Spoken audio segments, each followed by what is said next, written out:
Arkansas's Isaiah Joe is one of the best scorers in the SEC, and after missing 5 straight critical games due to a knee injury, he is back. LSU and Alabama meets in Tuscaloosa. Glad to have you with us today with Sean Farnham, Kevin Fitzgerald with you. It's a make-or-break game for Alabama. Welcome to Northwest Arkansas. We're in Fayetteville, about 40 miles from the Missouri border. We've got a border battle. The surging Missouri Tigers come to town to take on the Arkansas Razorbacks inside Bud Walton Arena. And with Dane Bradshaw, Kevin Fitzgerald with you. So glad to have you with us. Sometimes timing is everything. The tenacious star for Mississippi State, Reggie Perry, went for his 15th double-double of the season in a win this week against Alabama. You think he might be the SEC Player of the Year. Why is that? What sets him apart? Well, I do. And we're now joined by E.J. Montgomery. So the 25 points today. What in the world happened this afternoon? I just try to go out there and have fun. You follow it up with 25 more. What's been the difference? Where have you taken a step forward the last couple of weeks? You got to rock the long shorts. That's why I let you even borrow some of mine, man. This stuff doesn't go out of style. No At question. least from what I think. We have Emmett Williams, so he is the SEC's style advisor. A little different. Okay, it's no longer the long look. Explain the look this year with the short shorts. So the question is, who wore it better?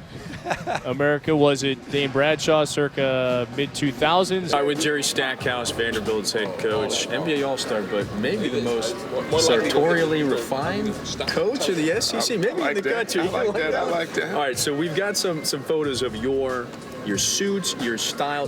Break it down for us here. The 3-piece suit, so that is your style. That's my style. I mean, I think that's my staple. I do. From a 3-possession game to a 1-possession game in 10 seconds.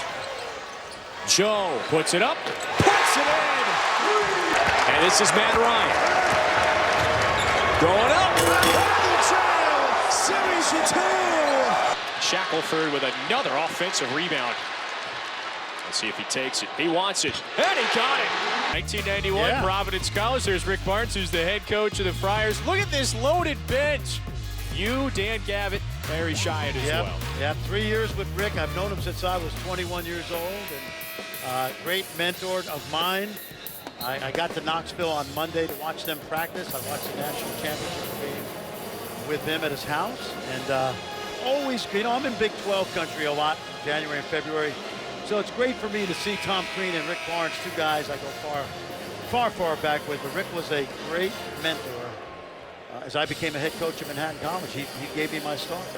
Best Rick Barnes story from the Providence days. Do we have an arable one? I have so many. I remember one time we were recruiting against a Hall of Fame coach, and they were cheating. Okay, they were cheating. So I called the assistant coach, and I let him have it. And I can't say the words I said. Please don't. And I went into Rick's office. I said, hey, that head coach is going to call you in 5 minutes. Why? Well, I just ripped his assistant. 5 minutes later, he came to my office and said, he called. And I said, what'd you tell him? He said, Fran's crazy. The Fran Fraschilla, ladies and gentlemen. Just a great mentor. 700 wins. How about the block? Looked like it was Kamara got a piece of it. Yeah, and I really think, Kevin, that playing the schedule Georgia has, and especially the last 2 games, they are much sharper tonight because of going up against Auburn and Kentucky. Lob. Oh. And the foul. So it was Edwards looking for Christian Brown. Well, you're high on. You like his game. Oh, I love this kid. Another freshman. He at Oak Hill Academy. Another one of those 9 freshmen, one of those top 100 guys that we talked about. The hardest thing for Tom Crean right now is they want to win and they want to be competitive in the SEC, and he still has to get these young guys on the court. And there's a balance between growing pains and mistakes and still thinking that, hey, you know what? We could be an NCAA tournament team this year. Wow, Crump hits the 3. James had his head. He didn't have it on a swivel, and then he lost Crump for a moment. That's an inexcusable play on an inbounds because you ought to be able to see the ball in your man. You got to put your butt on the sideline to see the inbounder and your man. James did not do that time. Largest lead of the day for Georgia. Plomsich in his first game. He's left a couple hook shots short. You think this traces back to the last couple of games? This Georgia team looks a little sharpened after playing Auburn and Kentucky. Absolutely. Good ball movement. Wheeler. Absolutely. Foul underneath. So Edwards might have gotten clocked in the face. I think one of the things that Georgia did not do well early in the season when they don't play well is they take tough shots. And we've seen some one-more passes tonight. We call them one-mores, where you make the one-more pass that leads to a better shot than the one you had. And of course, when Crump and Edwards are knocking them down, the game comes easier. This Georgia team has struggled to hit from deep this year. As a team averages 30% from, or excuse me, shoots 30% from beyond the arc today. 7 of 12. These highlights this season for Edwards. You know my good friend Jeff Van Gundy says, right? Yes. When the ball is in the air, good coach, bad coach. Good coach, bad coach. If it goes in, you're a good coach. But Tom Cream's looking like a great coach today. Yes.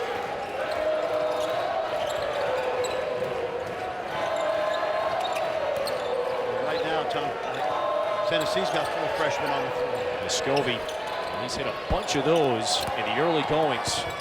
Cuts. Oh, and he spins it in. Nice pass, too, from Josiah James. Those two guys are going to hook up a lot the next couple of years. Watch this. Edwards! He's showing you the whole range of ability tonight in the first half. He's giving you the deep ball. He's giving you the drives. And that time, open court strength and power.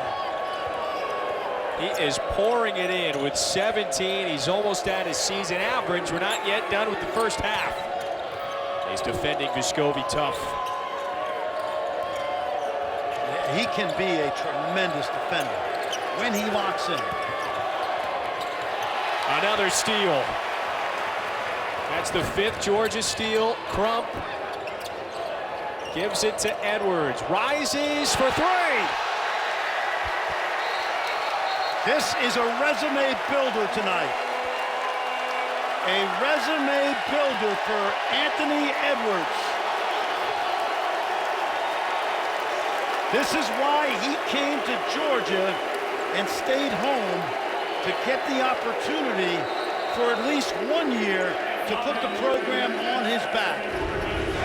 Now, it hasn't always been like this, but this is what he's capable of doing when he is locked in. And this just adds to that athleticism and power and strength we talked about, the skill level and the deep ball. We did mention that he's the projected #1 overall draft choice. He's playing like it tonight. Yep. My goodness. 20 points, that's the most for Edwards in a half, excuse me, in the first half. In the first half, yep. Lest we forget about the Michigan State game. Exactly. Remember, he went for 37 in Maui. And 33 in the second half. That's on the big stage, too. And tonight, Georgia is doing what Tennessee did to this team in Knoxville a year ago. They hung up 96 points on the Bulldogs, smashed them. They're giving it back this time around. Here's Drew Pember. He gets some minutes, and he swishes the 3. He can do that. Hometown kid from Knoxville. They love his long-range potential, and they certainly love the fact that he can shoot the long ball. Played really well on Saturday against South Carolina. Timeout taken by Georgia. It is all Anthony Edwards. He has 20.